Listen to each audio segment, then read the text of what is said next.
Take some questions. We're on the Senate side, so, ma'am, If we can stay on, let's talk about the debt stay on ceiling. topic Yeah. if we can. Related question on the debt ceiling, but it does sound like Speaker McCarthy is the one who's really taking the lead for Republicans. McConnell seems to be letting him do that with Biden. But after talking to him in Harrison and in Orlando, it sounds like those discussions have sort of come to a standstill. I mean, what's your sense of where McCarthy is in those conversations with the White House? And do you have faith in him to be able to broker a deal that you guys can actually get behind?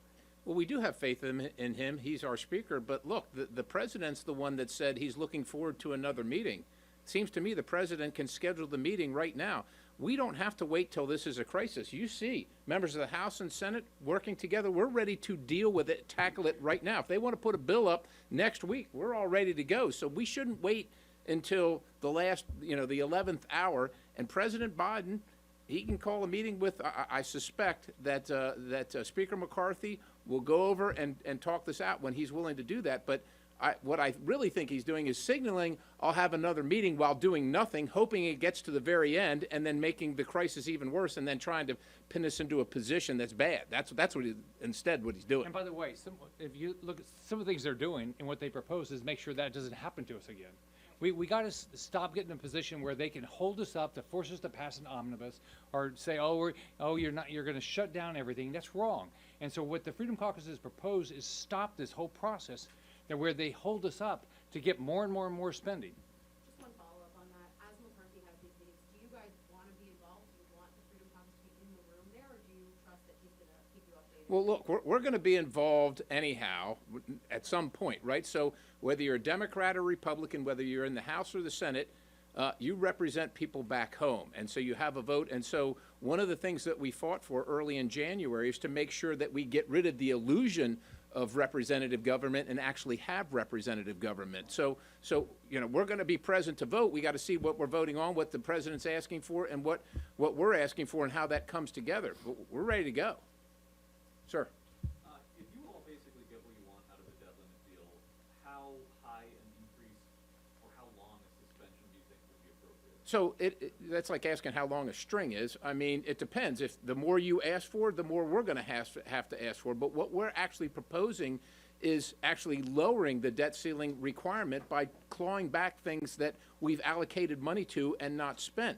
And we think that that's a healthy, reasonable conversation. We'd like to have that. So if we're going to have a real conversation that includes that, the limit can be much lower. And that's something that makes it easier for each one of us to take in and deal with. But what we ought to be doing is do what every family does. Go through your budget. Right. We're not doing budgets up here. This is the craziest thing in the world. When I was governor of Florida, there was 4,000 lines of the budget. We went through every year. We had a written purpose for it. We ought to be doing the same thing up here, but if you have no conversations and you just omnibus crammed down your throat at the last minute, we have no ability to control any spending. We can do this. I was there when he did it. He's absolutely right. Sir. I have a question for Senator Scott. Senator, are there specific spending cuts that you would like to see? And also, given the market vulnerabilities that the banking failures have brought to light, do you have any second thoughts at all about playing hardball with the debt ceiling?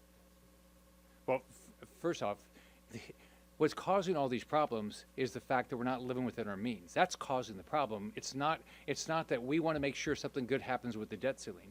And the way to do it is we could go example after example. If we went through a budget, why do we have 77,000 empty federal office buildings that we keep funding? If you went through a budget, you would eliminate those every year. We would never get to this point. That's what every family does. You don't just say, well, I just spent like that last year. I'm going to spend it again. We can take one more question, guys.